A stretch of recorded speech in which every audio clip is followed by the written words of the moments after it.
आवाज आ रही है आपको मेरी? हेलो।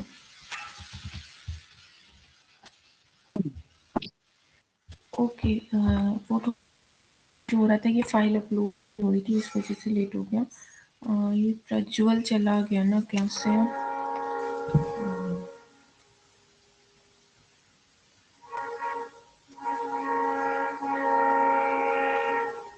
2 मिनट वेट करते हैं, अगर आ जाता है तो ठीक है, वरना 6:34 से स्टार्ट करते हैं। Okay ma'am. ओके, आपको आज कॉलेज जाना है क्या? हाँ मैम, 9 o'clock जाना है। अच्छा ठीक है, ओके।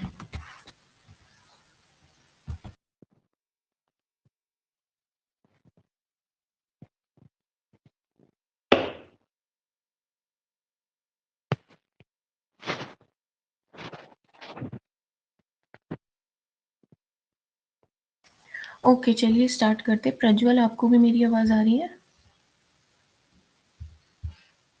हेलो प्रज्वल, आवाज आ रही है मेरी? अच्छा, उसका नेटवर्क इशू हो रहा है शायद, कोई बात नहीं, ठीक है। तो आपको तो आ रही है ना आवाज? झुमू? हाँ यस मैम, आ रही। ठीक है, तो आज हम लोग स्टार्ट करेंगे निदान पंचक। इससे पहले की क्लास में हम लोग पढ़ रहे थे रोगी की परीक्षा कैसी करनी चाहिए, और जो ये निदान पंचक का टॉपिक है इसके अंदर हम पढ़ते हैं रोग की परीक्षा कैसे करनी चाहिए। कोई भी जो डॉक्टर है, कोई भी जो वैद्य है, उसके लिए एक सक्सेसफुल डायग्नोसिस बनाने के लिए, एक अच्छी तरीके से ट्रीट करने के लिए, कुशलता पूर्वक चिकित्सा करने के लिए एक वैद्य के लिए इम्पोर्टेंट होता है कि वो व्याधि के बारे में भी जाने सब कुछ, और रोगी के बल के बारे में भी जाने। तो व्याधि का बल जानना भी जरूरी होता है और रोगी का बल जानना भी जरूरी होता है। तो रोगी का जो एग्जामिनेशन है, पेशेंट का जो एग्जामिनेशन है, वो हमने पढ़ा कि त्रिविध परीक्षा, दशविध परीक्षा, षड्विध परीक्षा, अष्टविध परीक्षा, इस तरीके से अलग अलग आचार्यों ने अलग अलग परीक्षा बोली है रोगी की परीक्षा। ठीक है, तो ऑप्शंस है। अब हम देखेंगे कि जो व्याधि है, जो डिजीज है, उसको किस तरीके से पता करना है, उसके बारे में कैसे जानना है, उसके लिए होता है निदान पंचक। तो त्रिविध परीक्षा जो दी थी वो कौन से आचार्य ने दी थी?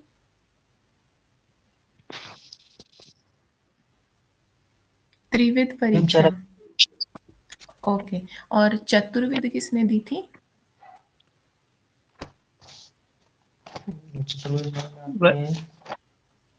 वैशेषिक दर्शन।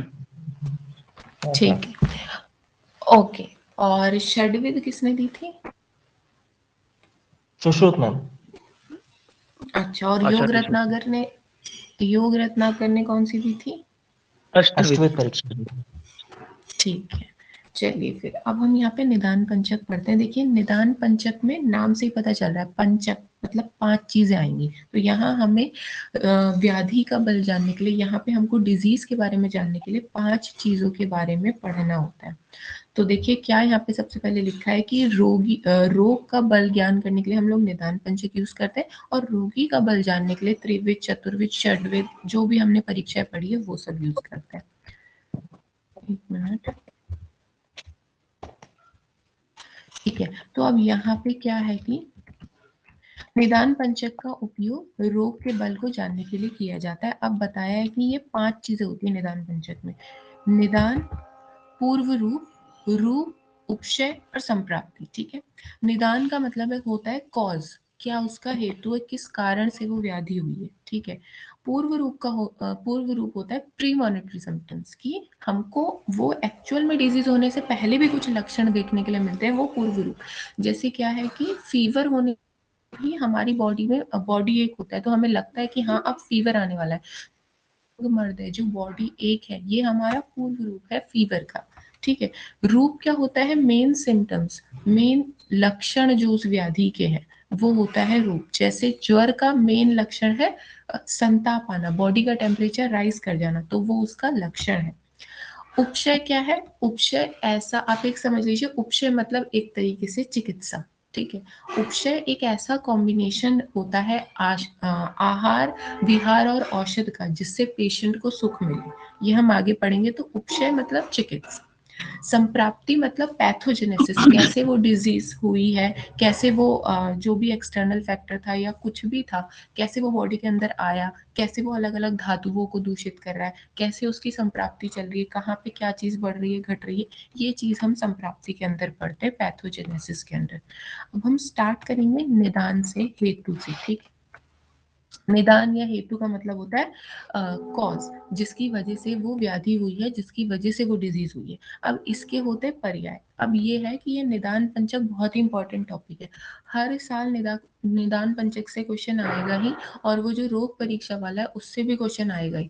अब इनके ऊपर रहता है कि ये कुछ भी उठा के दे दे, जैसे वहां पे रोगी परीक्षा में वो त्रिविध पूछ सकते हैं, अष्टविध पूछ सकते हैं, कोई भी परीक्षा पूछ लेंगे 10-15 नंबर में। ऐसे ही यहाँ पे ये पांचों में से कोई भी एक चीज आपको डाल देंगे कि हेतु बताइए या संप्राप्ति के बारे में बताइए, उपशय के बारे में बताइए, वो भी 15-20 नंबर उनके हिसाब से वो जितना भी दे दें, ठीक है। तो इसीलिए हमें हर एक यहाँ पे पांचों चीजों को बिल्कुल डिटेल में पढ़ना होता है। बस एक पूर्व रूप ही ऐसा है जो कि आएगा नहीं 10 नंबर में, वो 5 नंबर का टॉपिक रहता है बहुत सारा सा, ठीक है, वो ही छोटा है, बाकी सब यहाँ पे बड़े ही टॉपिक है। तो अब हम स्टार्ट करेंगे सबसे पहले निदान और हेतु से, ठीक है। तो इसके हमको 13 पर्याय भी याद करने होते हैं, यहाँ पे पर्याय वगैरह बहुत याद करने होते हैं, 13 दिए हुए, आपको जो याद हो जाए, मिनिमम ऑफ 5 तो याद इसके पर्याय कर लीजिएगा, ठीक है। तो निमित्त, आयतन, समुत्थान, प्रत्यय, मैंने इनको एक्चुअली इस सीक्वेंस में रखा है कि इनको रटना आसान हो जाए। निमित्त, आयतन, समुत्थान, प्रत्यय, प्रेरणा, प्रकृत, हेतु, कर्ता, कारण, निदान, योनि, मुख, बीज, मूल। ये मैंने लास्ट वाले की बस ये ट्रिक है कि जो योनि होती है उसके मुख से बीज निकलता है, और बीज क्या है, किसी भी चीज का मूल है। तो ऐसे मैंने इसको याद किया है, या तो आप ऐसे याद कर लीजिए कि मूली का बीज करके याद कर लीजिए, या योनि के मुख से बीज निकलता है और वो किसी चीज का मूल है। बाकी हेतु, कर्ता, कारण, निदान, हेतु, कर्ता, कारण, निदान, ऐसे 2-4 बार रट्टा मारेंगे तो ऐसा हो जाएगा। ये सारे प वाले सारे पी वाले एक साथ है, प्रत्यय, प्रेरण, प्राकृत, निमित्त, आयतन, समुत्थान, ऐसे करके आप इसको 4-5 बार अगर रट्टा मारेंगे तो हेतु के पर्याय हो जाएंगे, ठीक है। अब देखिए हेतु की परिभाषा, हेतु की परिभाषा हमें पता है क्या होता है कि वो चीज जिससे कोई व्याधि हो, ठीक है, मेन कारण, मेन कॉज क्या है किसी व्याधि का। तो इसके लिए एक बहुत छोटा सा श्लोक है, आप ये श्लोक याद कर लीजिए, हिंदी लिखे ना लिखे, ये श्लोक आप लिख के आएंगे तो आपको अच्छे नंबर मिलेंगे। तो है, सेति कर्तव्यता को रोगो उत्पत्ति हेतु निदान, सेति कर्तव्यता को रोगो उत्पत्ति हेतु निदान, मतलब कि ये एक ऐसा ये एक ऐसी चीज है जिससे रोगों की उत्पत्ति हो रही है, जिससे रोगों की उत्पत्ति हो रही है उसको हेतु निदान कहते हैं। सेति कर्तव्यता को, इसका मतलब ये है जो अपने कार्यों से रोगों की उत्पत्ति करे उसको हेतु या निदान कहते हैं, ठीक है। ये हमारी हेतु की परिभाषा है, 2-4 बार इसको भी रटेंगे तो हो जाएगा। सेति कर्तव्यता को रोगो उत्पत्ति हेतु निदान, ठीक है। यहाँ तक आपको कोई डाउट है क्या? No ma'am. किसी को कुछ पूछना है? ठीक है। प्रज्वल, आपको कॉलेज कितने बजे जाना है? आज जाना है कि नहीं?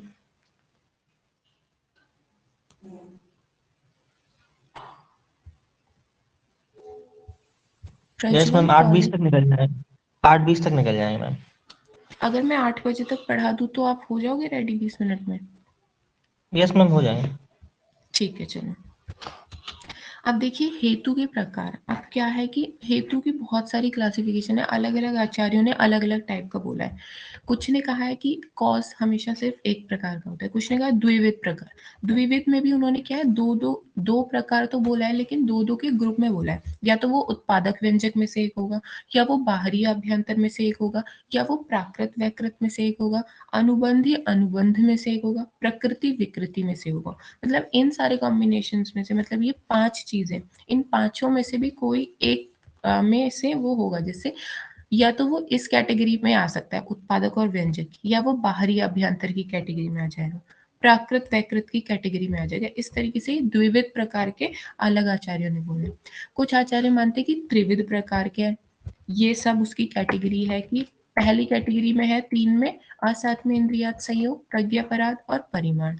सेकंड कैटेगरी कहते हैं कि अगर इनमें से नहीं आ रहा है तो दोष हेतु, व्याधि हेतु, उभय हेतु में से आएगा, इनमें भी नहीं आ रहा है तो क्षय, वृद्धि और प्रकोप में से आएगा, ठीक है। और चतुर्वेदी के लिए कहते हैं कि या 4 प्रकार के होंगे, सन्निकृष्ट, विकृष्ट, व्यभिचारी और प्रधानी। तो ये ऊपर ऊपर का हेतु का क्लासिफिकेशन है कि अलग अलग आचार्य अलग अलग टाइप के हेतु मानते हैं। कुछ मानते हैं 1 प्रकार के, कुछ मानते 2 प्रकार के, कुछ 3 और कुछ 4 प्रकार के हेतु मानते हैं। तो अब हम एक एक करके डिटेल में पढ़ेंगे। सबसे पहले रहता है हमारा आशय अपकर्ष हेतु। तो आशय अपकर्ष हेतु का क्या मतलब है? देखिए, हमें पता होता है कि जो हमारा कफ होता है, जो हमारा पित्त है, उसमें अपने आप में कोई गति है क्या? वो खुद से मूव कर सकते हैं क्या? No ma'am.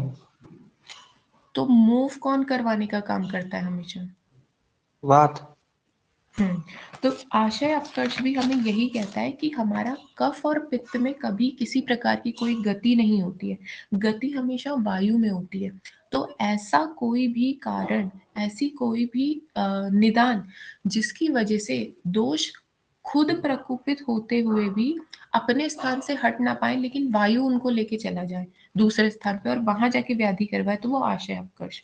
आशय अपकर्ष का मतलब है कि जब वात किसी भी दोष को पकड़ के, पित्त हो चाहे कफ हो चाहे वात ही खुद क्यों ना हो, वात किसी भी दोष को पकड़ के उसके स्थान से हटा के किसी और स्थान और वहां ले जाके जब व्याधि उत्पन्न हो उस नए स्थान पे, वो चीज आशय अपकर्ष कहलाती है।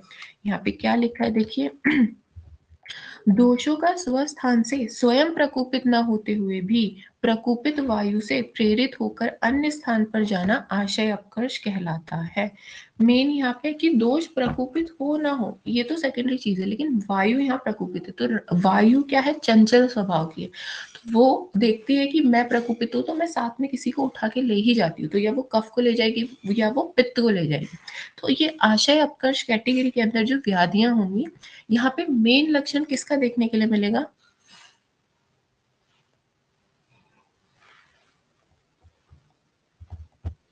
मेन लक्षण किसका देखने? वात का, क्योंकि प्रकोपित है यहाँ वात। लेकिन ऐसा नहीं है कि वो पित्त को उठा के ले जा रही है, कफ को ले जा रही है, तो उनके लक्षण ही नहीं मिलेंगे, ऐसा नहीं है। अगर प्रकोपित वात पित्त को उठा के ले गई उसके स्थान से, और मान लो पित्त का स्थान क्या होता है?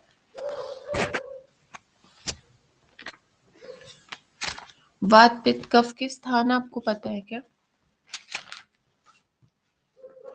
ये आज का होमवर्क है, आप वात पित्त कफ के स्थान पढ़ के आएंगे। नोट कर लीजिए, वात पित्त कफ के स्थान पढ़ के आएंगे आज आप। ओके। मेन स्थान, बस मेन स्थान पता होना चाहिए एक एक ही, ठीक है? तो वात देखिए, वात ने क्या किया आशय अपकर्ष के केस में कि उसने पित्त को उठाया उसके अपने घर से, ठीक है, जहां पित्त का घर है उसने वहां से उठाया और ले जाके छोड़ दिया हमारे हाथ में। तो अब क्या है यहाँ पे, जब हाथ में, तो एक तो वात की वजह से मेन होता है पेन, तो हमें अब हाथ में क्या है, पेन तो होगा ही, साथ में पित्त की वजह से होती है जलन, तो हमको वहां जलन भी महसूस होगी, तो हमें पेन भी होगा और जलन भी होगी। तो ये यहाँ पे वात की वजह से भी हो रहा है और पित्त की वजह से हो रहा है। ये कंडीशन होती है आशय अपकर्ष की। आशय अपकर्ष वो कंडीशन है जब आपका दोष खुद प्रकोपित हो या ना हो, लेकिन वो प्रकोपित वायु के द्वारा उसके स्थान से हटा दिया जाए और किसी नए स्थान पर उसको भेज दिया जाए, ये चीज आशय अपकर्ष कहलाती है। यहाँ तक आपको क्लियर हुआ? यहाँ तक क्लियर है क्या? मैम एक बार और समझा दीजिए थोड़ा। अच्छा देखो, हमारी गति होती है वात में, पित्त और कफ पंगु होते, वो नहीं अपनी जगह से मूव कर पाते। तो जब कभी भी ये प्रकोपित वायु पित्त और कफ में से किसी भी एक दोष को उसके स्थान से हटा दे और किसी नई जगह पे ले जाके छोड़ दे, तो वो कहलाता है आशय अपकर्ष। आप ऐसे समझिए जैसे बाहर बच्चे खेल रहे हैं अपने घर के बाहर, किडनैपर उसे उठा के ले जाओ किसी और जगह छोड़ दे, तो यही सिचुएशन यहाँ पे हो रही है। कफ पित्त अपने ही घर में है आराम से, वायु आया उसने उठा के इनको नए स्थान पे भेज दिया, ये कंडीशन है आशय अपकर्ष की। अभी ठीक है? Yes ma'am. ठीक। अब देखिए नेक्स्ट है, हमने पढ़ा है द्विविध में, हमने पढ़े उत्पादक और व्यंजक, द्विविध में पढ़े उत्पादक और व्यंजक। उत्पादक हेतु ऐसे हेतु होते हैं जो कि दोषों का संचय कराते, दोषों को इकट्ठा कराते, दोषों को जमा कराते। व्याधि नहीं उत्पन्न करेंगे, मेन रहेगा कि दोषों को इकट्ठा करेंगे। कोई व्याधि मेनली नहीं होगी, बस इससे ये रहेगा कि दोषों के जो प्रकोप के लक्षण होते हैं वो देखने के लिए मिलेंगे। जैसे अगर इसने वायु को जमा करवाया, ठीक है, वायु को इसने एकत्र कराया, संचय कराया वायु का, तो वहां पे वेदना होगी। इसने पित्त को कलेक्ट करवाया तो वहां पे दाह जलन होगी। इसने कफ को उत्पन्न कराया तो आलस्य आएगा, ठीक है। तो क्या है, उत्पादक हेतु ऐसे हेतु है, उत्पादक हेतु ऐसे हेतु होते हैं,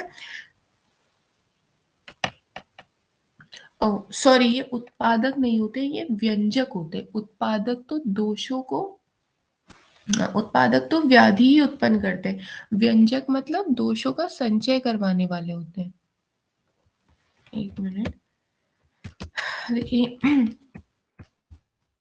संचय को उत्पन्न करने वाले होते हैं व्यंजक। हाँ ठीक है, ये मैं थोड़ा इनमें कंफ्यूज हो जाती हूँ हर बारी। उत्पादक उत्पन्न करेगा और व्यंजक करके रोग उत्पन्न करेगा, ठीक है। उत्पादक से आपको ध्यान रखना है, दोषों के संचय करने वाले हेतुओं को उत्पादक कहते हैं। ऐसे कोई भी हेतु जो दोषों को जमा करवाए, जैसे कि मान लीजिए हमने रूक्ष आहार विहार का सेवन किया, ठीक है, बहुत रूक्ष आहार विहार खा रहे हैं, इससे क्या होगा, हमारा वात संचय होता रहेगा, वात जमा होता रहेगा, जमा होता रहेगा, ठीक है। ऐसे ही हमने क्या किया, पित्त के लिए हमने विदाही अन्न का सेवन किया। विदाही मतलब ऐसी चीजें होती है जिससे पित्त बढ़ता है, तो क्या है, हमने विदाही अन्न का सेवन किया, हमने विदाही चीजें ली। विदाही छोड़िए, हमने बहुत ज्यादा आतप का सेवन किया, बहुत ज्यादा धूप में हम बैठे, बहुत ज्यादा उष्ण चीजों का हमने सेवन किया, तो ये क्या है, पित्त को संचय कराने का काम कराएंगे, पित्त को जमा कराने का काम कराएंगे। हम दिन भर बैठे रहे कुछ काम नहीं करते, बस करते भी हैं तो बैठे बैठे करते हैं, तो ये क्या है, आलस्य उत्पन्न करवाएंगे, ये धीरे धीरे कफ को जमा कराएंगे। तो ऐसे हेतु जो कि दोषों का संचय कराते हैं, दोषों को कलेक्ट करवाते हैं, दोषों को जमा कराते हैं, इकट्ठा करवाते हैं, वो कहलाते हैं उत्पादक हेतु। दोषों के संचय को उत्पन्न करने वाले हेतुओं को उत्पादक हेतु कहते हैं। क्या ये समझ आया आपको? Yes ma'am. ठीक है। और व्यंजक है कि जो वो दोष जमा हो गए, उत्पादक ने जो जमा करा दिए, उनसे व्याधि करवा देना। जैसे कि क्या होता है, हेमंत ऋतु में मैं आपको कल एक काम करूंगी, ये ऋतुओं के अनुसार कौन सा रस कब बढ़ता है, क्या रहता है, ये वाला एक कल बताऊंगी पहले क्लास में। तो क्या होता है, अभी आप ऐसे सुन लीजिए, नोट कर लीजिए कि हेमंत ऋतु में मधुर रस का अगर हम सेवन करेंगे तो वहां पे कफ का संचय होता रहता है, ठीक है। नॉर्मली भी हेमंत में, नॉर्मली जो हेमंत ऋतु रहती है ना, यहाँ पे क्या हमारी जठराग्नि बहुत बढ़िया रहती है। सर्दियों का टाइम है, हमारी जठराग्नि एकदम बढ़िया रहती है, तो हम क्या हैवी हैवी चीजें खाते हैं, मीठी चीजें खाते हैं। जैसे हेमंत ऋतु में मकर संक्रांति आती है, तो वहां पे क्या बहुत तिल के लड्डू वगैरह सब खाते हैं, इससे आप ध्यान रखिएगा। तो सर्दियों में हेमंत ऋतु में हम लोग मधुर रस के सेवन से क्या करते हैं, जब हम मधुर रस खा रहे हैं तो कफ संचय हो रहा है, ठीक है, उस वक्त हमको कोई दिक्कत नहीं होगी। हम खा रहे हैं मीठा, कोई नहीं, थोड़ा बहुत कुछ लगेगा, कोई बात नहीं, लेकिन हम क्या करें, उस वक्त उत्पादक हेतु सेवन करें, हम मधुर रस खा खा के कफ को बढ़ाने का काम करें, कफ को जमा करवाने का काम कर रहे हैं हेमंत ऋतु में। तो लिख लीजिए, हेमंत ऋतु में मधुर रस का सेवन कफ का संचय कराता है। लिख लिया, हेमंत ऋतु में मधुर रस का सेवन कफ का संचय करवाता है। लिखा क्या आपने? Yes ma'am. तो इसको आप हमेशा इस चीज से ध्यान रखिए कि मकर संक्रांति सर्दियों में आती है, मकर संक्रांति में तिल के लड्डू, गुड़ के लड्डू बनते हैं। तो क्या होता है कि उस टाइम पे हम बहुत मीठा खाते हैं, उस टाइम में हमें कुछ पता नहीं चलता, क्यों, हमारी जठराग्नि बिल्कुल बलवान है, तो धीरे धीरे वो चीज कलेक्ट होते होते अपना असर दिखाती है बाद में, अलग ऋतु में अपना असर दिखाती है मैम, बस। हाँ बताइए। ये तिल के और गुड़ के लड्डू तो उष्णवीर्य होते हैं। हाँ, मधुर रस तो होता है ना, लेकिन ओके। आपको तब मधुर रस और, हाँ बताइए। मतलब फिर भी मतलब उष्णवीर्य होने के बाद भी ये मतलब कफ का संचय कराएंगे। हाँ, देखिए कफ का संचय कराने की से आपको सिर्फ ये नहीं देखना है कि एक गुण, कई बार हम वैसे देखते हैं एक गुण, लेकिन आप देखिए यहाँ पे बाकी गुण तो मैच करें। एक गुण कफ का अपोजिट है, कोई बात नहीं, लेकिन आप देखिए स्निग्ध भी है वो, स्निग्ध होती है ना मधुर चीजें, गुरु होती है मधुर चीजें, भारी होती है मधुर चीजें, होती है कि नहीं? Yes ma'am. मीठी चीज, तो गुड़ भारी भी है, स्निग्ध भी है, मधुर भी है, तो ये तीनों चीजें क्या है, कफ बढ़ा रही है। और वहीं सिर्फ एक गुण है उष्ण, तो उष्ण अकेला कुछ नहीं कर पाएगा, यहाँ पे तीन चीजें हैं जिससे कफ बढ़ेगा। तो इसीलिए हेमंत ऋतु में गुड़ खाने से या मीठी चीजें खाने से कफ बढ़ता है। थोड़ा मात्रा में खाए ठीक है, लेकिन हम बिल्कुल बहुत ठूस ठूस के खा रहे हैं तो बढ़ेगा कफ, जमा होता रहेगा, कफ जमा होता रहेगा, उस वक्त असर नहीं दिखाएगा, आगे ऋतुओं में दिखाएगा। क्लियर है? Okay ma'am.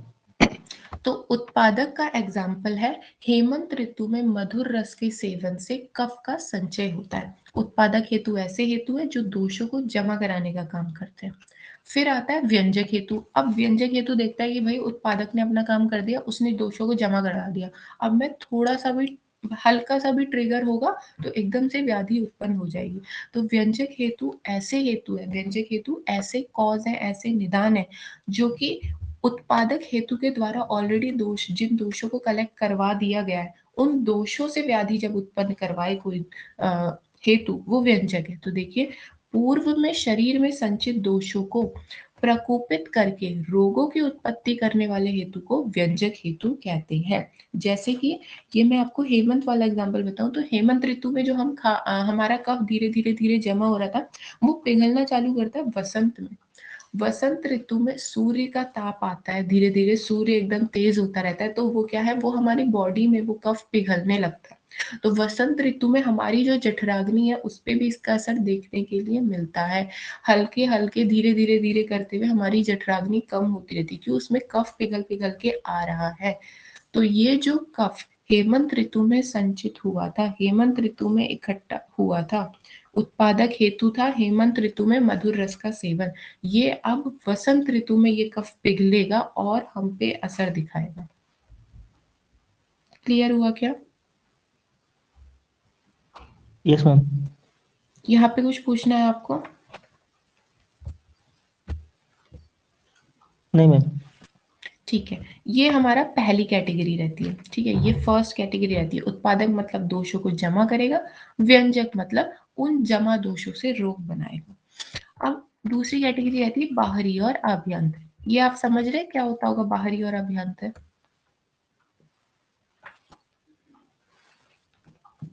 ये फर्स्ट ईयर मतलब में मैम, पढ़, अभियान, हाँ अभियान तो मतलब मैम शरीर के अंदर का, और बाहरी मतलब बाहर जो एनवायरनमेंट वाला जो होता है। हाँ यही चीज है, एक मिनट रुकिएगा।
ओके, तो मैं आपको बता रही थी आभ्यंतर और बाहरी हेतु के बारे में।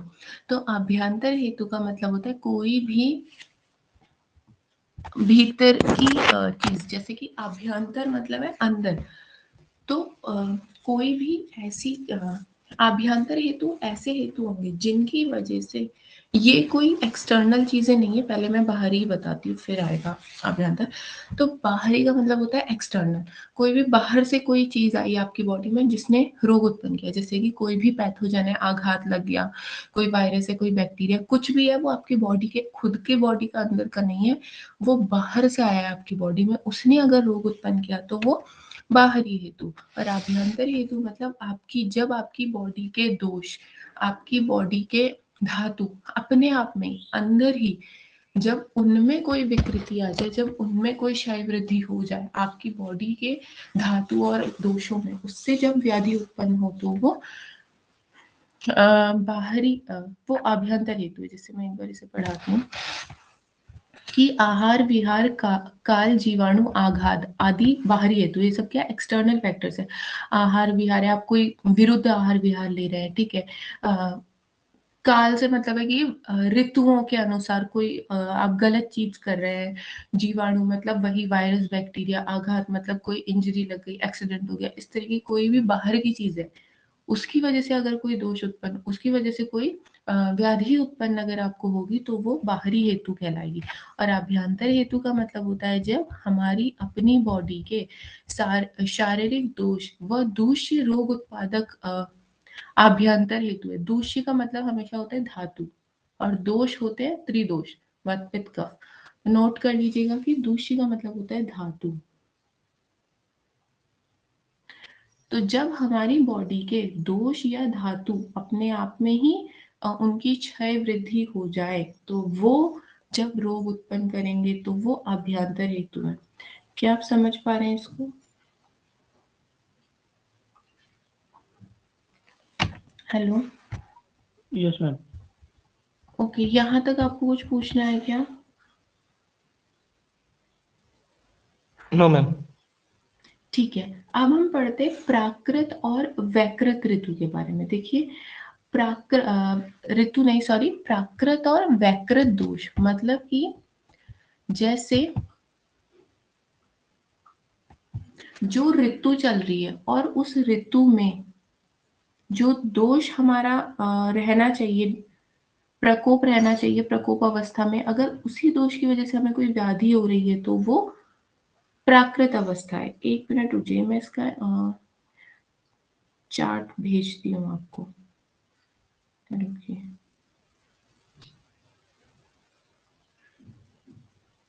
ये पहले भी मैं ये चार्ट ही ढूंढ रही थी, ये मुझे मिल नहीं रहा है।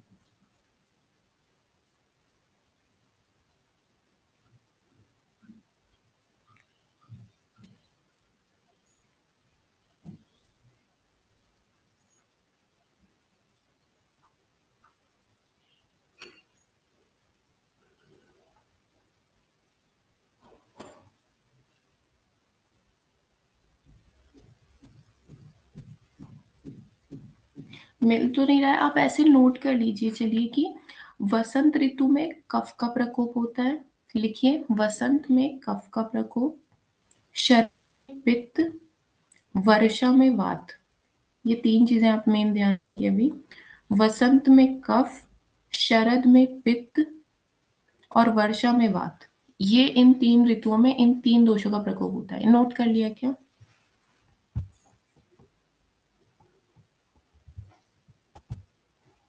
हेलो। वात का कर प्रकोप कब लिया? होता है? वर्षा में, ओके। शरद में पित्त और वसंत में कफ। लिख लिया? नोट कर लिया दोनों ने? Yes ma'am.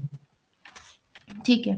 तो प्राकृत हेतु ऐसे हेतु होते हैं, आपकी जो ऋतु चल रही है उस ऋतु में जो दोष प्रकोप है, अगर उसी दोष की वजह से व्याधि होगी तो प्राकृत हेतु। जैसे वसंत ऋतु में कफ का प्रकोप होता है, ठीक है। अब अगर आपको वसंत ऋतु में कफ का प्रकोप है आपकी बॉडी में, और उस टाइम पे आपको कफ से ही जन्य कोई व्याधि हो रही है, कफ रिलेटेड ही कोई व्याधि अगर आपको हो रही है, तो वो आपकी प्राकृत हेतु है।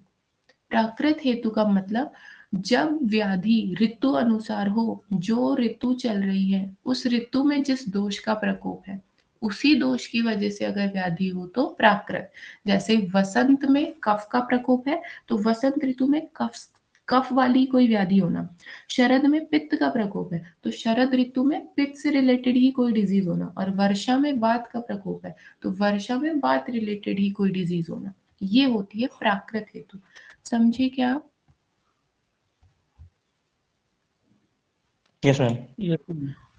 और वैकृत मतलब इसका उल्टा, जो ऋतु में प्रकोपित है मेन उससे नहीं होगा, किसी और की वजह से। जैसे वसंत में क्या है, कफ प्रकोप है, लेकिन वसंत में आपको कफजन्य व्याधि ना होके पित्तजन्य या वातजन्य कुछ हो जाए।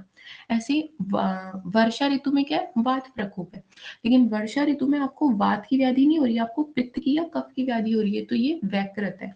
समझे आप? हेलो, समझ गए क्या? यस नो बोलते रहिए, माइक ऑन यस रख मैम। लीजिए। ठीक है, अब देखिए यहाँ पे क्या लिखा है कि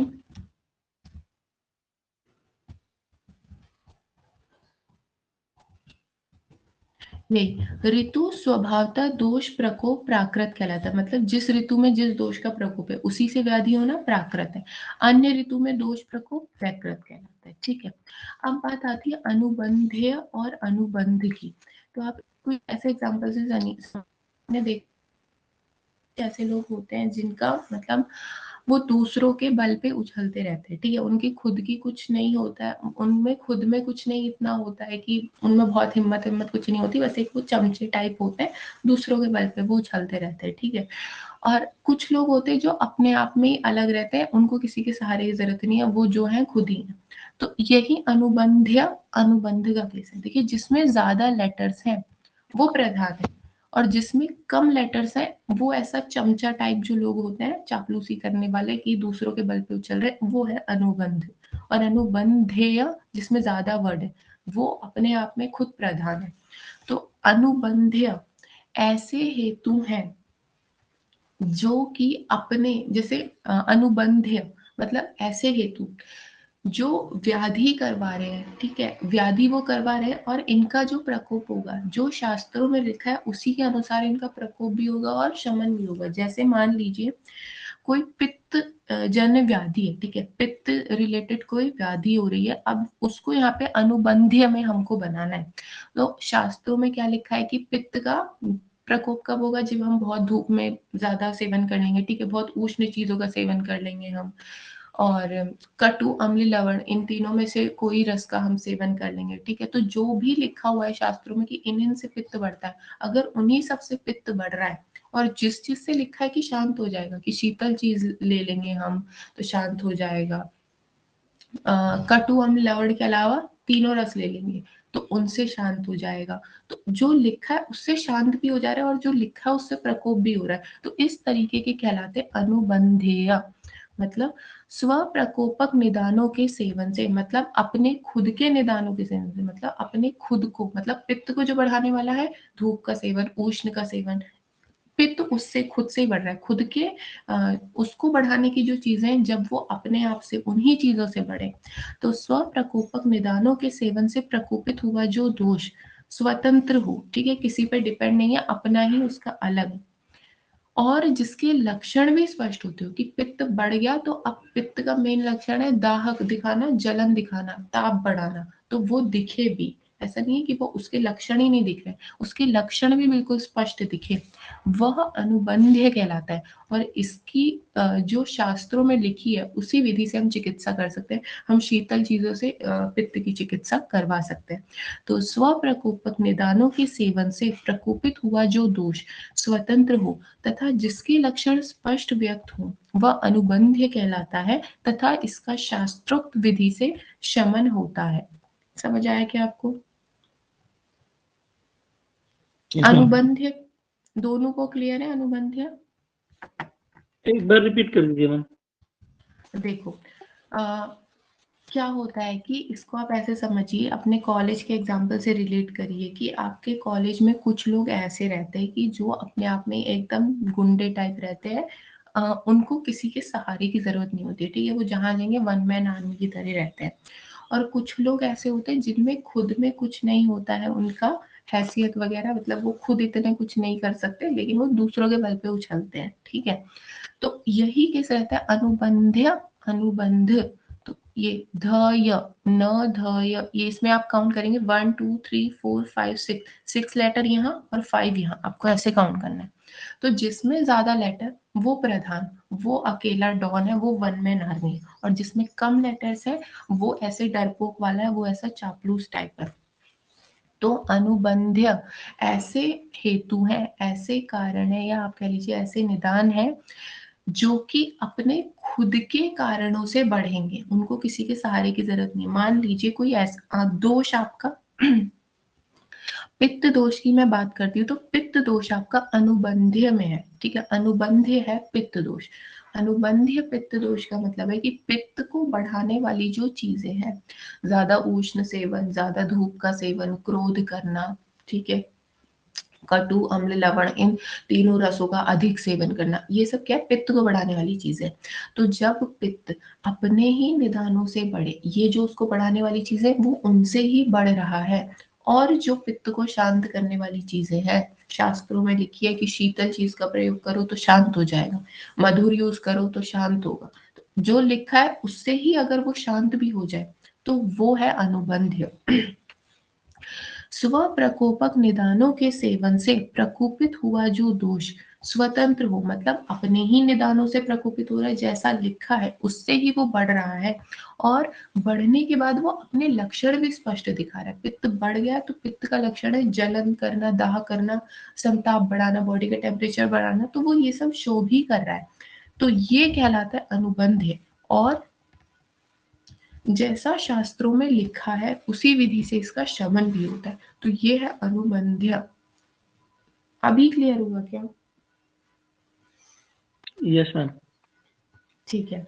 अब अनुबंध, अनुबंध ही आ गया तो अनुबंध तो इजी है, ठीक है। अनुबंध ऐसा है जो खुद कुछ नहीं कर सकता, बहुत ही डरपोक टाइप है, लेकिन वो दूसरों का सहारा लेके बहुत उछलता है, ठीक है। तो देखिए क्या लिखा है, जो दोष अन्य दोषों की अपेक्षा करने वाले हों, मतलब दूसरे दोषों पे दूसरे दोषों के सहारे फल फूल रहे हों, जिनके लक्षण भी स्पष्ट ना हो, जैसे हो तो गया वो, लेकिन अब चलेगी तो उसकी ना जो एक गैंग है, ठीक है, पूरी। अब गैंग में बहुत सारे चमचे होते हैं, लेकिन चलती तो हमेशा जो लीडर है उसकी है। तो अब ये जो अनुबंध है वो उस गैंग में चमचों टाइप से, तो इसकी कहाँ चलेगी ज्यादा, तो इसके लक्षण स्पष्ट नहीं रहेंगे। स्पष्ट तो हमेशा अनुबंध के लक्षण रहेंगे, जो लीडर है प्रधान, इसीलिए बोला इसके लक्षण स्पष्ट ना हो, और जिसका शास्त्रोक्त विधि से प्रकोप और प्रशमन भी ना हो। ये अपने खुद के कारणों से नहीं बढ़ा है, इसने देखा कि जैसे कफ है, ठीक है, कफ ने देखा कि मेरे पड़ोस में पित्त है, पित्त बढ़ रहा है तो चलो मैं भी बढ़ जाता हूँ। ये उसके कारणों से कहीं ना कहीं बढ़ा है, अपने खुद के कारण से नहीं बढ़ा है ये। और इसका शमन भी पित्त के साथ ही हो रहा है, मतलब अगर हम, जैसे पित्त लीडर है, हमने पित्त को शांत किया तो ये अपने आप ही शांत, तो इसका शमन भी खुद के कारणों से नहीं हो रहा। जैसे हम कहते हैं कफ का शमन करना हो तो उष्ण चीजें लगा दो, ठीक है, और मधुर अम्ल लवण से तो बढ़ता है, बाकी के 3 रस से इसकी चिकित्सा चला दो, नहीं। ये कफ अगर बढ़ रहा है पित्त के साथ मिलके, तो ये अपने अपने ना कारणों से बढ़ेगा ना, अपनी चिकित्सा से शांत होगा। ये पित्त पे पूरी तरह डिपेंड है, पित्त के कारणों से ही बढ़ेगा भी, और पित्त के कारणों से ही शांत भी होगा। तो देखिए क्या है, जो दोष अन्य दोषों की अपेक्षा करने वाला हो, मतलब दूसरों पे डिपेंड हो, जिसके लक्षण भी स्पष्ट ना हो, और जिसका शास्त्रोक्त विधि से प्रकोप और प्रशमन भी ना हो, वह अनुबंध दोष है। क्लियर हुआ क्या? Yes ma'am. Okay, yes ma'am. दो, ओके ओके, ठीक है। देखिए अब नेक्स्ट रहता है प्रकृति और विकृति से रिलेटेड। हाँ, प्रकृति और विकृति, प्रकृति और विकृति का मतलब होता है कि जो मनुष्य की जैसी प्रकृति है, अगर उसी से रिलेटेड दोष है, प्रकोप हुआ, तो वो प्राकृतिक है। जैसे वातज जो पुरुष है, ठीक है, वातज पुरुष में अगर वात के ही प्रकोप से कोई व्याधि हो गई तो वो प्राकृत है। जैसे मैंने बोला था कल की क्लास में भी कि जो एक दोषज प्रकृति के मनुष्य होते हैं वो सदा ही आतुर रहते हैं, वो सदा ही व्याधिग्रस्त रहते हैं। क्यों? क्योंकि वातज प्रकृति का मनुष्य है, तो अब उसमें बात का वो थोड़ा सा भी ऑलरेडी उसकी बात बढ़ी हुई है, ठीक है। जो बढ़ी हुई है अगर वो उस अपनी प्रकृति के अनुसार खाना ले रहा है तो वो कभी उसको नुकसान नहीं करेगी। लेकिन अगर उसकी वातज प्रकृति है, उसके बावजूद भी वो रूप स्तनपान का सेवन कर रहा है, वो शीतल चीजों का सेवन कर रहा है, ऐसी चीजें वो यूज करते जा रहा है बार बार, जिससे बात और बढ़े। उसको पता है कि ऑलरेडी उसकी बॉडी में बात ज्यादा है, फिर भी वो ऐसी चीजों का सेवन कर रहा है कि बात बढ़े, और उसको उसी बात की वजह से अगर व्याधि हो जाए तो वो प्राकृतिक व्याधि है। प्राकृत, वैकृत और प्रकृति विकृति में आप ध्यान रखिएगा। प्राकृत वैकृत ऋतु के लिए, प्रकृति विकृति अपनी प्रकृति वाला है। तो प्रकृति देखिए क्या है, प्रकृति हेतु जो व्यक्ति जिस प्रकृति का है उसी दोष के प्रकोप से होना रोग प्रकृति जन्य कहलाता है। और विकृति में अगर वातज है तो वात में पित्त की वजह से या कफ की वजह से होना। तो जब व्यक्ति अपनी प्रकृति से अन्य दोषों से प्रकोप होने वाला हो, प्रकोप होने वाले रोगों से ग्रस्त हो, तो वो विकृति जन्य, मतलब वातज प्रकृति का मनुष्य या तो कफ से पीड़ित हो जाए या वो पित्त से पीड़ित हो जाए। यहाँ पे क्लियर है आपको? Yes ma'am. दोनों को समझ आ गया क्या? Yes ma'am. अच्छा, आप मेरे को ये बताइए कि जैसे वातज प्रकृति का मनुष्य है, ठीक है। अब अगर वातज प्रकृति के मनुष्य में कफ जन्य कोई रोग हो गया तो वो कैसा रहेगा? साध्य रहेगा, असाध्य रहेगा, सुख साध्य, दुख साध्य, कैसा रहेगा वो? वातज प्रकृति का कोई मनुष्य है, उसकी व्याधि में दोष, उसकी व्याधि में रोग हो गया है कफज, तो वो कैसा साध्य होगा? सुख साध्य होगा कि साध्य ही नहीं होगा, असाध्य होगा? मैम साध्य तो होगा। कैसे होगा? देखिए वो साध्य नहीं होगा। मैंने कल भी बताया था कि वात और कफ ऐसे दोष है जो बिल्कुल अपोजिट है। वात बढ़ेगा तो कफ कम होगा, कफ बढ़ेगा तो वात कम होगा। तो वातज प्रकृति का वो मनुष्य है, उसमें कफज रोग हो गया। अब आप कफ को शांत करने जाएंगे तो वात बढ़ जाएगा, अब उसको वात जन्य हो जाएगा। फिर आप वात को शांत करेंगे तो कफज रोग उसको हो जाएगा। तो ये सीक्वेंस चलता ही रहेगा। ये असाध्य टाइप की कैटेगरी रहती है। तो एक दोषज जो प्रकृति के मनुष्य होते हैं ना, मैं यहाँ से यही समझाना चाह रही हूँ कि एक दोषज प्रकृति हमेशा ही आतुर मानी जाती है, हमेशा ही बुरी मानी जाती है। इसलिए क्योंकि उनमें चिकित्सा करना बहुत मुश्किल होता है। वो लोग हमेशा ही किसी ना किसी व्याधि से ग्रसित रहते हैं, एक दोषज वाले, ठीक है। इसके मैम अलावा पित्त का मैम अपोजिट क्या होता है? पित्त का अपोजिट कुछ नहीं होता है। वात और कफ मेनली अपने आप में अपोजिट रहते हैं। तो मैम अगर पित्त वाला कोई डोमिनेंट प्रकृति का हो तो उसका तो ठीक होने के चांसेस होते हैं थोड़े, मतलब ज्यादा? हाँ, कफ और वात के कंपैरिजन में थोड़े ज्यादा होते हैं, लेकिन वो भी पूरी तरह नहीं हो सकते। आप देखिए किसी भी एक गुण को उठा के अगर आप चिकित्सा करना चाहेंगे, जैसे आप मान लीजिए उष्ण गुण से आप चिकित्सा करना चाह रहे हैं, ठीक है। तो उष्ण पित्त का बढ़ा हुआ है तो आप क्या चाहेंगे? शीतल शीतल शीतल। तो अब क्या कहीं ना कहीं उसमें वात और कफ दोनों के पास शीतल गुण है तो वो बढ़ेगा। देखिए वात और कफ में सिर्फ एक सिमिलरिटी होती है शीतल गुण की, बाकी सब दोनों में अपोजिट होता है, ठीक है। तो आप पित्त की चिकित्सा कहीं ना कहीं अगर करना चाहेंगे तो वहां पे वात और कफ में से कुछ बढ़ जाएगा क्योंकि शीतलता के कारण। तो एक दोषज में हमेशा ही चिकित्सा कठिन होती है, बहुत ही मुश्किल होती है। लेकिन आप कह सकते हैं कि अगर वात और कफ वाले के कंपैरिजन में हम पित्तज की देखें तो थोड़ी बहुत, बस थोड़ी बहुत का मतलब है 2-3% थोड़ा बेटर चांसेस रहते हैं उनके पास। वरना एक दोषज हमेशा ही बुरी कंडीशन होती है, हमेशा ही उनकी चिकित्सा मुश्किल होती है, ठीक है। और एक दोषज वाले मनुष्य वैसे मिलते भी नहीं है, बहुत ही रेयरली कभी आपको दिख जाए एक दो, तो वरना एक दोषज तो कोई भी नहीं होता है, हमेशा द्वंद्वज ही आपको मिलेंगे देखने के लिए। तो मैम ये अगर वातज कफज प्रकृति का कोई मनुष्य हो तो मैम? सॉरी, क्या कहा आपने? दोबारा रिपीट करेंगे? मैं ये कह रहा हूँ, मतलब अगर कोई वातज कफज प्रकृति का कोई मनुष्य हो तो? हाँ तो ठीक है। देखिए क्या है, वातज वातज और कफज, मैंने क्या कहा है कि प्रकृति जो खुद की है वो खुद को नुकसान तब तक नहीं पहुंचाएगी तब जब तक आप उसको नुकसान नहीं पहुंचा रहे। जैसे जो सांप होता है उसका विष उसको खुद को नहीं मारता लेकिन दूसरों को मारता है। तो जो ये वातज कफज प्रकृति का है, अगर वो मनुष्य अपनी प्रकृति के अनुसार खाना खा रहा है, अपनी प्रकृति के अनुसार आहार विहार का सेवन कर रहा है, तो ये वात कफ उसको दिक्कत नहीं करेंगे। लेकिन अगर उसने कुछ ऐसी चीजें खा ली, वो विरुद्ध आहार विहार खा रहा है, तो ये उसके वात कफ अगर बढ़े तो ये उसके लिए हानिकारक है। ओके मैम, समझ गया। हमेशा आहार विहार अपनी प्रकृति के अनुसार करना चाहिए। जो हमारी प्रकृति उसका उल्टा हमको आहार विहार चलाना चाहिए, वो हमारे लिए अच्छा होता है। अगर हम जो प्रकृति है वही आहार विहार करेंगे तो प्रकोप होगा। अगर मेरी वातज प्रकृति है तो अगर मैं वातज ही आहार विहार करूंगी तो वो मेरे लिए हानिकारक होगा। तो मुझे ऐसा आहार विहार लेना चाहिए जो वात को भी ना मेरे प्रकोप करे और न जो मेरे कफ को प्रकोप करे। मुझे सम मात्रा में अपनी प्रकृति के अनुसार देख के भोजन लेना चाहिए। ठीक है, ओके। ओके।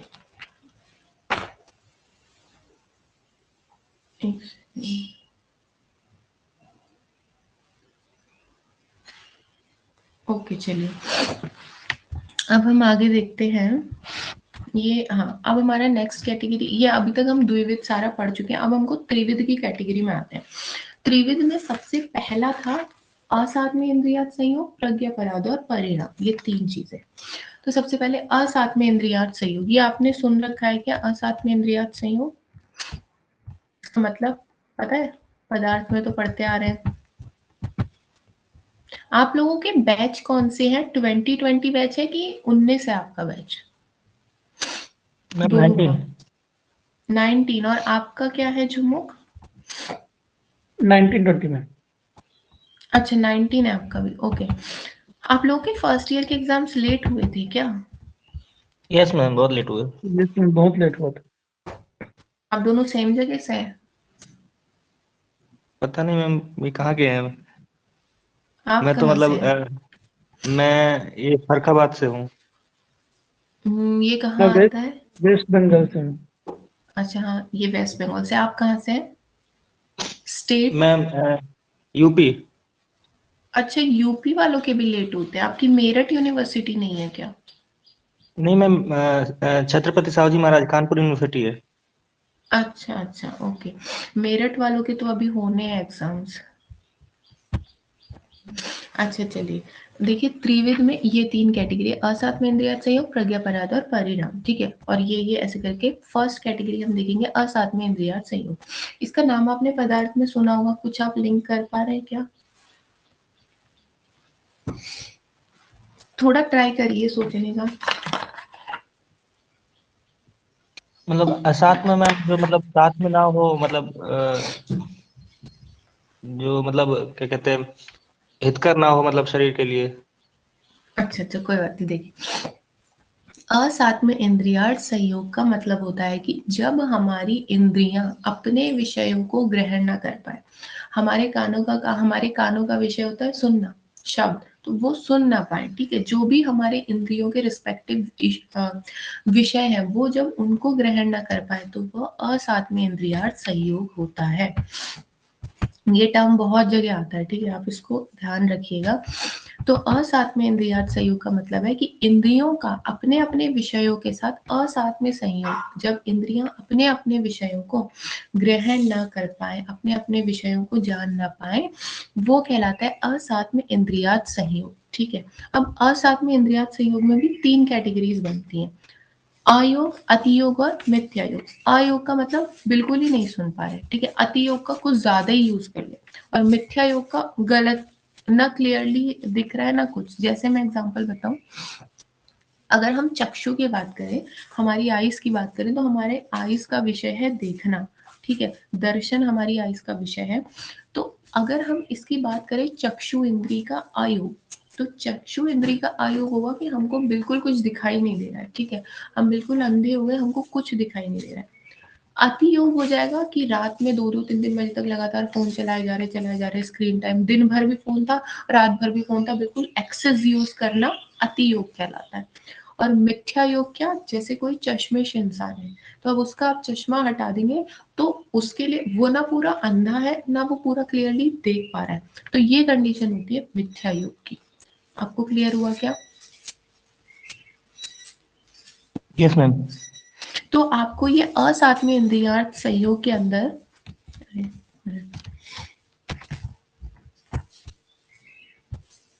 हाँ, असात्मी इंद्रियार्थ संयोग के अंदर आपको 15 कॉम्बिनेशन बनाना है।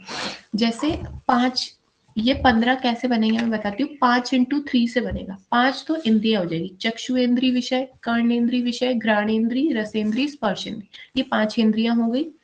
और 3 क्या डालने हैं, आयोग, अतियोग, मिथ्यायोग। तो टोटल बनेंगे 15 कॉम्बिनेशन। जैसे चक्षु इंद्री विषय अयोग, चक्षु इंद्री विषय अतियोग, चक्षु इंद्री विषय मिथ्यायोग। इसी तरीके से कर्ण इंद्री विषय अयोग, कर्ण इंद्री विषय अतियोग और कर्ण इंद्री विषय मिथ्यायोग। ऐसे घ्राणेंद्री का, रसेंद्री का और स्पर्शेंद्री का, ऐसे 15 ये कॉम्बिनेशन बनते हैं। ठीक है, क्लियर हुआ क्या? Yes ma'am. तो ये हमारा असात्मी इंद्रियार्थ संयोग का रहता है। तो आप दोनों को क्लियर हो गया है ना ये चीज?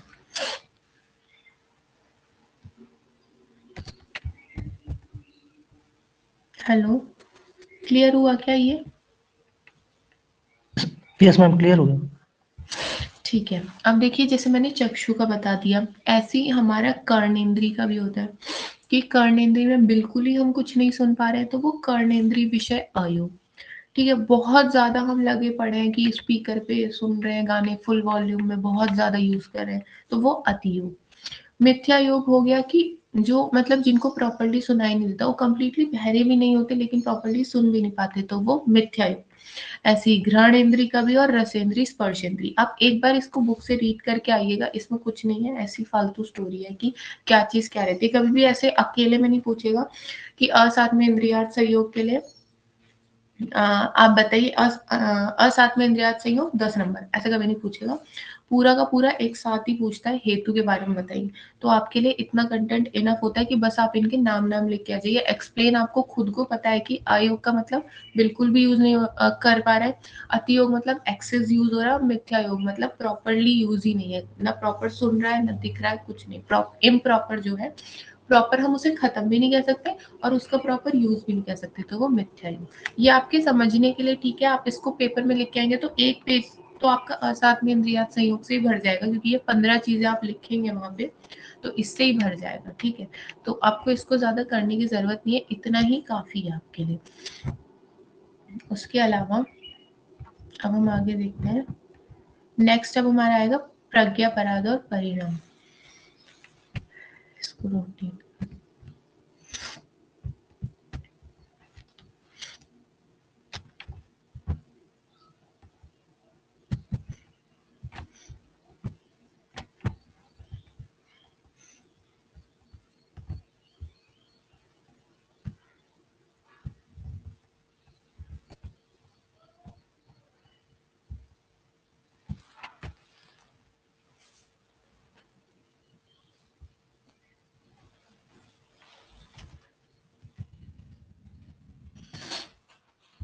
प्रज्ञापराध हमने फर्स्ट ईयर में भी बहुत सुना होता है। क्या आपको पता है प्रज्ञापराध क्या होता है?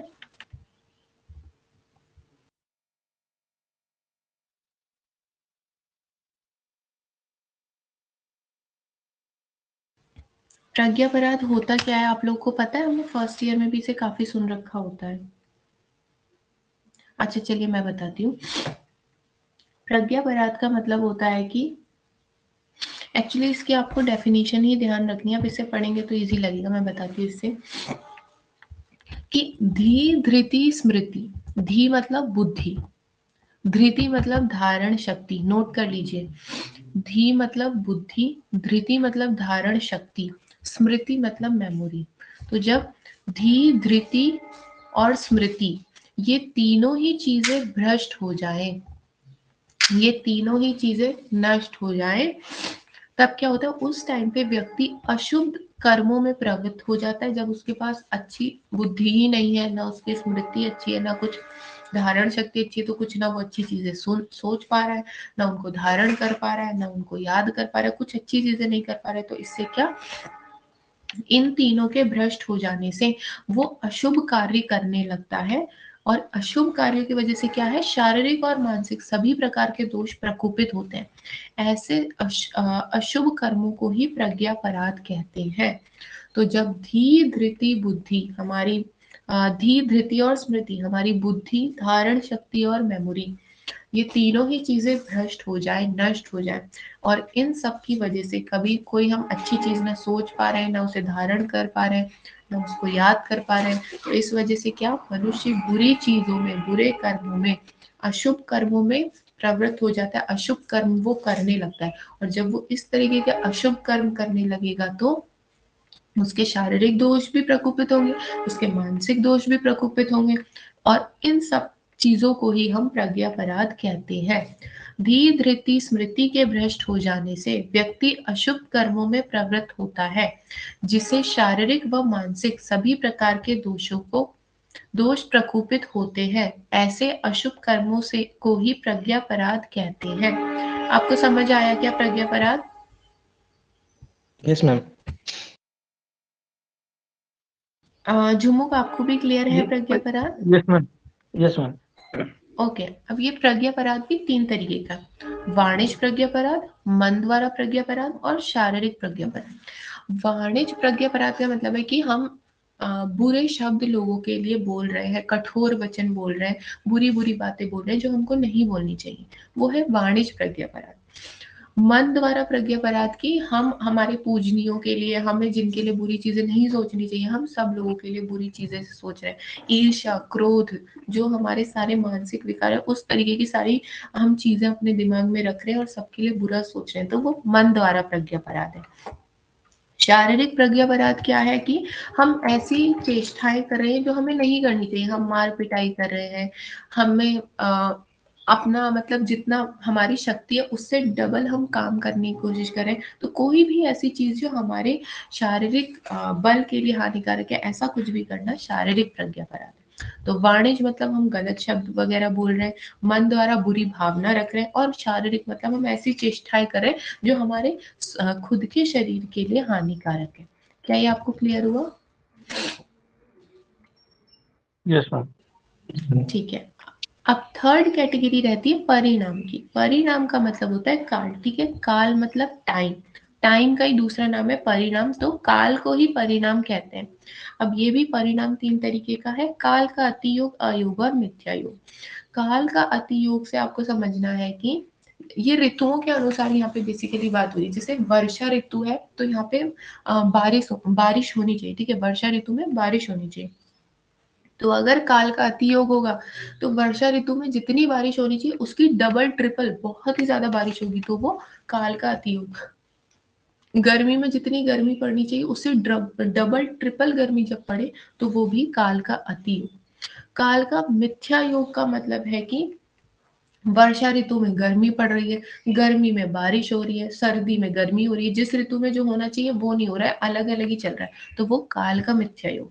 काल का अयोग मतलब जैसे गर्मी है तो गर्मी, ग्रीष्म ऋतु में गर्मी पड़ ही नहीं रही, बिल्कुल गर्मी नहीं पड़ रही, वर्षा ऋतु में बिल्कुल बरसात नहीं हो रही, ठीक है, दूसरी ऋतु की चीजें भी नहीं देखने मिल रही है, लेकिन जो उस ऋतु में होना चाहिए वो भी एक्चुअल में नहीं हो रहा है, तो वो होता है काल का अयोग। ये पॉइंट क्लियर है आप लोगों को? फिर से बोलिएगा मैम। देखो, काल जो है ये परिणाम का मतलब होता है काल, ठीक है, और काल से मतलब लेना है आपको ऋतु का। तो काल का अतियोग मतलब जो ऋतु में होना चाहिए उससे डबल, आप नोट भी कर लीजिए दोनों साथ में। काल का अतियोग का मतलब है गर्मी में ज्यादा गर्मी पड़ना, ठंडी में ज्यादा ठंडी होना, बरसात में ज्यादा बारिश होना, ऐसे लिख लीजिए। काल का अतियोग में लिख लीजिए गर्मी में ज्यादा गर्मी पड़ना, ठंडी में ज्यादा ठंडी होना, और वर्षा ऋतु में बहुत बारिश होना, ये आपका अति योग है। कर लिया आपने नोट?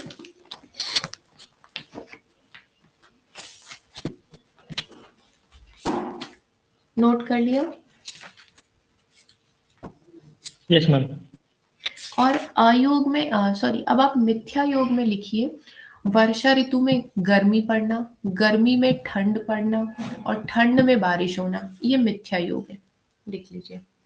जिस ऋतु में जो होना चाहिए वो नहीं हो रहा है, उल्टा ही चल रहा है।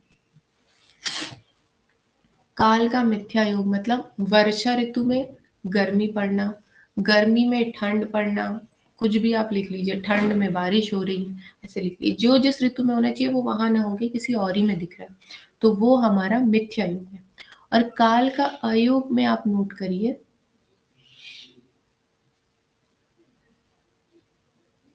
काल के अयोग में लिखिए गर्मी में गर्मी का न पड़ना या बहुत ही अल्प पड़ना, ना के बराबर। इसी तरीके सर्दी में सर्दी ही ना होना, बहुत ही अल्प होना, तो ये अयोग है। कर लिया क्या आपने नोट? Yes ma'am. ठीक है, अब हमारा नेक्स्ट कैटेगरी आती दोष, व्याधि और उभय हेतु। ठीक है, अब ध्यान रखिएगा, जब कभी भी ये वर्ड आए उभय, उभय का मतलब है कि इससे ऊपर दोनों की जो बात की गई है उनको मिलाया जा रहा है। उभय हेतु मतलब, उभय हेतु का दूसरा नाम बोलेंगे दोष व्याधि हेतु। तो दोष व्याधि हेतु का शॉर्ट फॉर्म है उभय हेतु। उभय हेतु का मतलब है कि ऊपर जिनकी बात, जैसे हम बोथ यूज करते हैं ना इंग्लिश में, वैसी उभय है। क्लियर हुआ आपको उभय का मतलब?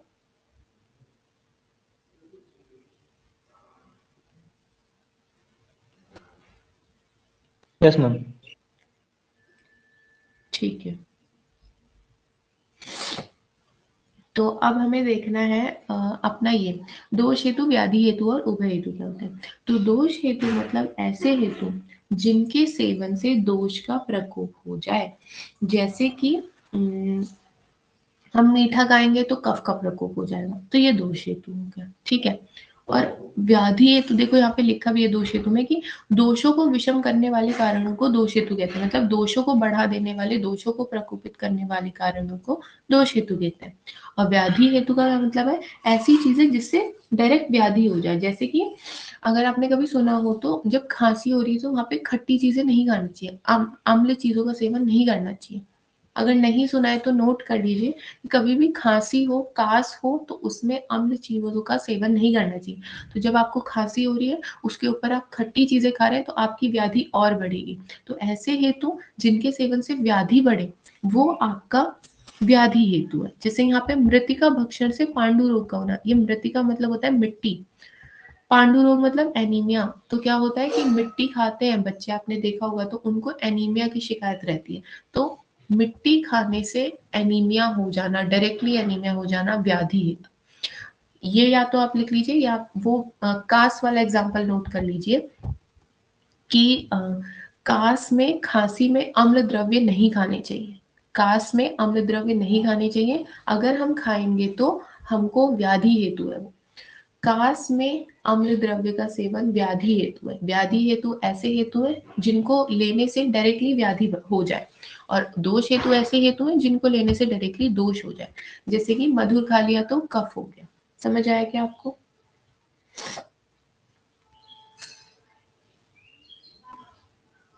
Yes ma'am. ओके, इसके अलावा आप पढ़ेंगे उभय हेतु के बारे में। उभय हेतु मतलब ऐसे दोष, ऐसे हेतु जिससे दोष भी बढ़े और व्याधि भी हो एक साथ। तो इसका आप एग्जांपल लिख लीजिए कि जैसे मधुर है, ठीक है, मधुर से क्या है, कफ भी हो जाएगा और प्रमेह भी हो जाएगा एक साथ। तो दोष हेतु में आप कुछ और नोट कर लीजिएगा, जैसे कि रूक्ष अन्नपान के सेवन से वात का, क्योंकि फिर आप मधुर यहाँ पे भी लिखेंगे तो कंफ्यूज हो जाएंगे। दोष हेतु का एग्जाम्पल लिख लीजिए आपकी रूक्ष से वात बढ़ जाना, रूक्ष अन्नपान से वात बढ़ जाना, तो वात का प्रकोप हो जाना। और व्याधि हेतु में लिखना है कास में अम्ल का सेवन, और उभय हेतु में नोट कर लीजिए मधुर रस से लेंगे, मधुर हम लेंगे तो कफ भी बढ़ेगा और प्रमेह नाम का, डायबिटीज नाम की व्याधि भी होगी। तो कफ भी हो रहा है, प्रमेह भी हो रहा है मधुर से। ये है उभय हेतु। उभय हेतु मतलब ऐसे हेतु जिससे कि दोष भी बढ़े और हमारा व्याधि भी हो जाए। समझिए क्या आप? मैम एक बार एग्जांपल फिर से बोल दीजिए। तीनों के बता दूं एक बार? नहीं मैम, उभय हेतु के और ये व्याधि हेतु के वो। अच्छा, व्याधि हेतु के लिखिए कास में अम्ल द्रव्य नहीं खाने चाहिए, कास में अम्ल द्रव्य नहीं खाने चाहिए। इसमें ठीक है। और अगर हम लोग कास में अम्ल द्रव्य लेंगे तो हमको कास और ज्यादा बढ़ जाएगा। और उभय हेतु का लिख लीजिए कि मधुर रस से कफ भी बढ़ता है और प्रमेय भी होता है।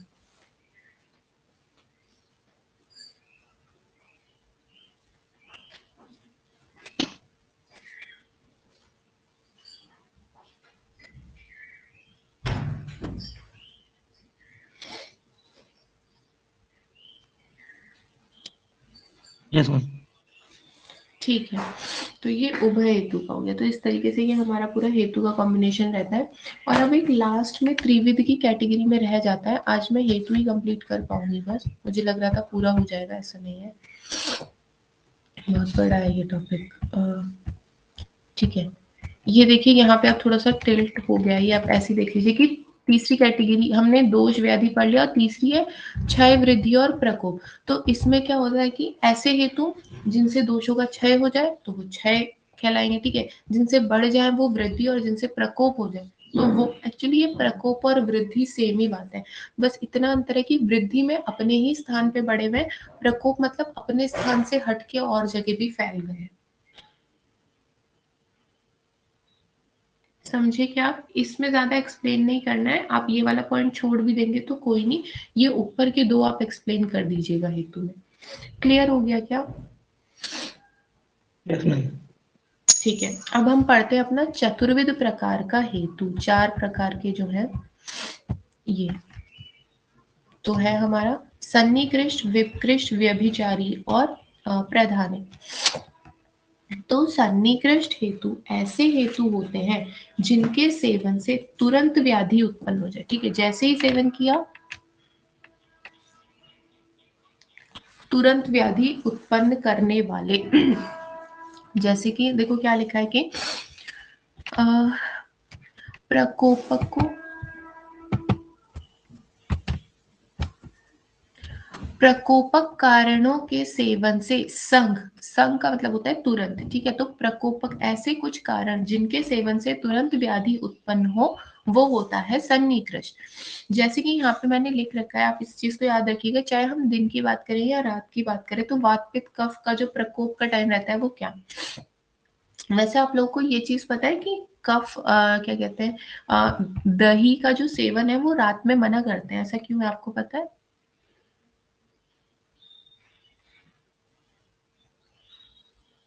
दही का सेवन रात में मना किया जाता है।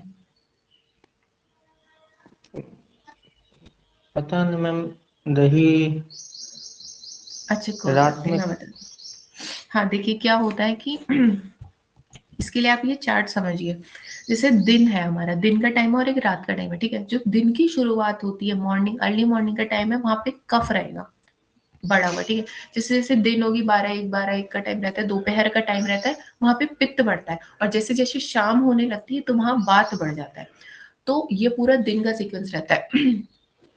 तो सबसे पहले सुबह सुबह कफ रहता है, दिन के टाइम दोपहर के टाइम पित्त बढ़ा हुआ रहता है, और शाम के टाइम वात बढ़ा हुआ रहता है। इसी तरीके से रात में भी चलता है, रात की जब शुरुआत होती है तो उस टाइम पे कफ बढ़ा रहता है, और बीच रात में अगर हम देखें 12 1 की रात, 12 बजे की बात देखें तो हम 12 बजे के आसपास, तो पित्त बढ़ा हुआ रहता है, और बिल्कुल एकदम जब खत्म होने वाला था 2 3 बजे के टाइम पे, तो उस टाइम पे वात बढ़ा हुआ रहता है। कफ पित्त वात यही सीक्वेंस रहता है दिन और रात में। अब ये होता है कि हम डिनर कब करते हैं रात में, 7 8 बजे करीब करते हैं, ऐसा तो नहीं 12 1 बजे कोई डिनर करता है, ऐसे करते हैं क्या डिनर? No ma'am. तो जो हमारा स्टार्टिंग की रात का टाइम रहता है हम वहां पे डिनर करते हैं, तो उस टाइम पे कफ का प्रकोप रहता है। देखिए कफ का प्रकोप है स्टार्टिंग में, तो क्या रहता है कि एक तो दही जो होता है ना हमारा वो अभिसंधि होता है। अभिसंधि का मतलब आप एक तरीके से कफ से रिलेट करिए, अभिसंधि मतलब कोई ऐसी चीज जो ब्लॉकेज करवाए, और कफ भी क्या है, ऐसा ही है, भारी भारी सा रहता है, ब्लॉकेज टाइप करवाता है। तो हम क्या करते हैं कि रात के टाइम पे ये हमें दही का सेवन इसलिए मना किया जाता है क्योंकि जो डिनर का टाइम हमारा रहता है उस टाइम पे कफ का प्रकोप रहता है, और दही भी है कफ प्रकोपक, तो उस टाइम पे अगर हम दही का भी सेवन कर लेंगे जो कि कफ प्रकोप वाला है, ठीक है, दही में भी कफ से रिलेटेड है, और ये ऑलरेडी उस टाइम पे कफ, तो कफ के ही टाइम पे हमने और कफ का सेवन कर लिया तो इससे कफ प्रकोपित हो जाएगा और हमको व्याधि होगी। उस टाइम पे हो सकता है कि आपको ना महसूस हो, लेकिन धीरे धीरे धीरे आप ऐसे लगातार अगर इसका सेवन करेंगे तो आपको जरूर ये व्याधि पता चलेगी। दही क्या करता है, कफ के टाइम पे कभी भी कफ जब हो तब दही नहीं खाना चाहिए। तो दही क्या करता है, हमारे स्रोतसों को, हमारे चैनल्स को ब्लॉक करवाने का काम करता है। ठीक है, अभिसंधि होने का मतलब होता है जो हमारे चैनल्स को ब्लॉक करवाए। इसीलिए रात में दही मना करते हैं, क्योंकि दही कफ प्रकोपक होता है और जिस टाइम पे हम डिनर करते हैं वो टाइम भी हमारा कफ प्रकोप का होता है। तो बहुत ज्यादा कफ ना शरीर में बढ़ जाए, इस वजह से रात में दही सेवन मना करते हैं। क्लियर हुआ क्या? Yes ma'am. पर ये दही सेवन जैसे मैम आपने बताया कि अभिसंधि होता है, तो मैम दूध भी तो मैम जैसे वो महिष दूध होता है वो भी तो मैम अभिसंधि होता है, जैसे उससे फिर मैम निद्रा आती है, तो दही से भी अभिसंधि होकर निद्रा आती होगी। नहीं, हाँ देखिए, दही उन लोगों के लिए एडवाइस किया जाता है जो इंसोम्निया के पेशेंट होते हैं, जिनको नींद नहीं आती है, लेकिन सबके लिए एडवाइस नहीं किया जाता है। और महिषी दुग्ध का ऐसा है, अभिसंधि तो मैंने इसको पढ़ा नहीं है, लेकिन दुग्ध अपने आप में एक अलग कैटेगरी रहती है। देखो अभिसंधि ये क्यों बना, क्योंकि इसमें कहीं ना कहीं कुछ बैक्टीरिया वगैरह का इन्वॉल्वमेंट रहेगा, तभी ये दही जमा है। ठीक है, दही और दुग्ध दोनों ही अलग चीज है अपने आप में। दुग्ध के सामान्य गुण, सामान्य गुण का मतलब है कि हम सारे दुग्धों को ले लें, चाहे भेड़ बकरी का दूध ले, गाय भैंस किसी का भी हम ले, महिष दूध, गौ दूध, तो उनकी अगर दुग्ध की आप सामान्य की बात करेंगे तो कभी आपको अभिसंधि नहीं मिलेगा दुग्ध में। वो एक महिषी दुग्ध की अपनी स्पेशल कैटेगरी है, वो निद्राजनक होता है। वो उतना हार्मफुल नहीं है जितना ये हमारा दही होता है, उतना हार्मफुल महिषी दुग्ध नहीं है। महिषी दुग्ध को हमेशा वहां एडवाइस किया जाता है कि जब निद्रा नहीं आ रही हो, दही को भी वहां एडवाइस किया जाता है जब निद्रा नहीं आ रही हो। लेकिन महिषी दुग्ध और ये दही दोनों बिल्कुल आप इनको रिलेट नहीं कर सकते, दोनों ही अपने आप में अलग अलग चीजें होती है। ओके। महिषी दुग्ध को श्रेष्ठ निद्राजनक कहते हैं। जो मैं आपको बोल रही हूँ कि चरक में एक हम चैप्टर पढ़ते हैं, यज पुरुषियम अध्याय, चरक सूत्र का 24 से 25 चैप्टर है वो। वहां पे हम अग्रह के बारे में पढ़ते हैं, ऐसी 155 चीजों के बारे में हम वहां पे पढ़ते हैं जो कि आयुर्वेद में श्रेष्ठ बोली गई है, कि इनसे बढ़कर कुछ है ही नहीं, बेस्ट की जो बात होती है वो है वो। तो महिषी दुग्ध को बेस्ट कहा जाता है निद्राजनक के लिए।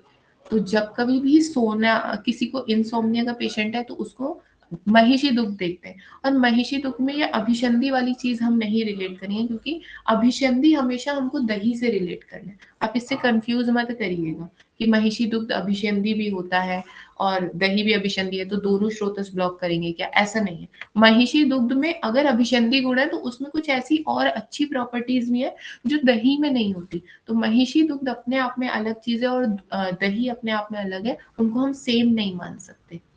क्लियर है? Yes ma'am. ठीक है, तो सन्निकर्ष हेतु ऐसे हेतु होते हैं जिनके सेवन से हमें सग व्याधि हो जाती है, मतलब तुरंत ही थोड़े टाइम में ही हमें व्याधि हो जाएगी। और विकृष्ट हेतु ऐसे हेतु होते हैं जिनके कुछ टाइम के बाद, एक टाइम पीरियड रहता है, एक इनक्यूबेशन पीरियड रहता है, बॉडी में आने के बाद, वो हेतु बॉडी में आने के बाद थोड़े टाइम के बाद व्याधि उत्पन्न करे तो वो विकृष्ट हेतु है। जो हेतु सेवन से संग व्याधि उत्पन्न नहीं करते, जैसे कि हेमंत में कफ संचित होता था, हो रहा था, लेकिन वो उस टाइम पे व्याधि नहीं कर रहा था, वो कब कर रहा है, वसंत में वो व्याधि करता है। तो हेमंत में संचित हुआ कफ वसंत में प्रकोप होकर रोग उत्पन्न करता है।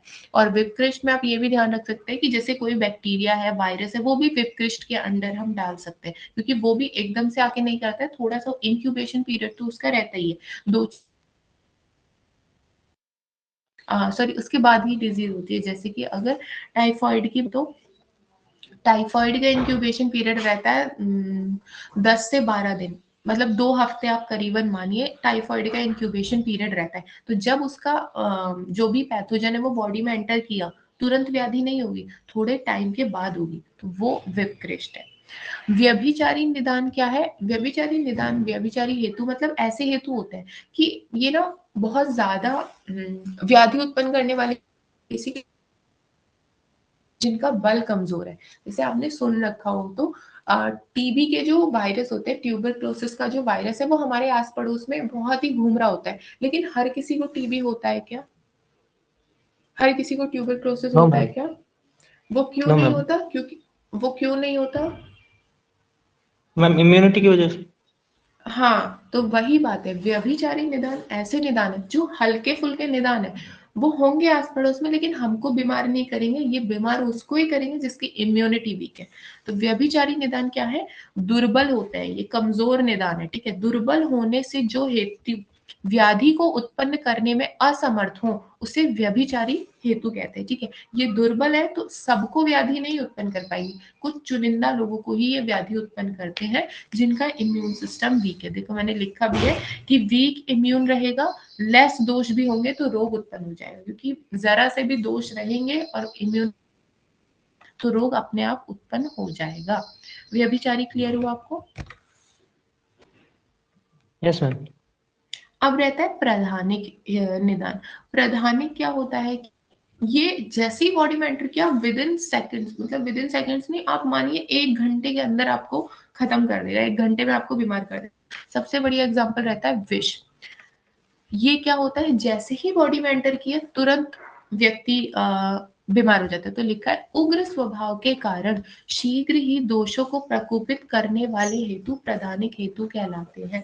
इनका उग्र स्वभाव होता है, तो जैसे ही बॉडी के अंदर आएंगे तो दोष उत्पन्न करके तुरंत मनुष्यों को बीमार करेंगे। जैसे विष इसका एक बहुत अच्छा एग्जाम्पल है कि विष को जैसे ही सेवन होगा तो तुरंत मृत्यु हो जाएगी। ये बात आपको क्लियर हुई क्या? Yes ma'am. ठीक है। और देखिए ये जो आगंतुक कारण हम पढ़ रहे थे उसको प्रधानिक में ये लोग कहते हैं कि हमको मान लेना चाहिए कि आगंतुक प्रधानिक में होता है। वैसे मैं आपको ये बोलूंगी कि आप इसे मत ही करिए, क्योंकि सारे के सारे आगंतुक हम प्रधानिक में नहीं डाल सकते। कुछ कुछ हम लोग यहाँ पे भी डाल सकते हैं विपकृष्ट में, जिसका एक पर्टिकुलर टाइम पीरियड रहता है। जैसे टाइफॉइड है, थोड़े टाइम के बाद उसका इंक्यूबेशन पीरियड रहता है। जैसे टीबी का वायरस है, वो क्या है? व्यभिचारी निदान है, वीक है, सबको बीमारी नहीं कर सकता, कुछ को कर सकता है। इसीलिए ये वाला जो पॉइंट है आप इसको काट ही दीजिएगा, मत ध्यान रखिएगा कि आगंतुक कारण को प्रधानिक हेतु कहते हैं। बाकी ये पूरा आपका हेतु कंप्लीट होता है। तो आपको ये क्लियर हुआ? Yes ma'am. कोई डाउट है यहाँ पे? No ma'am.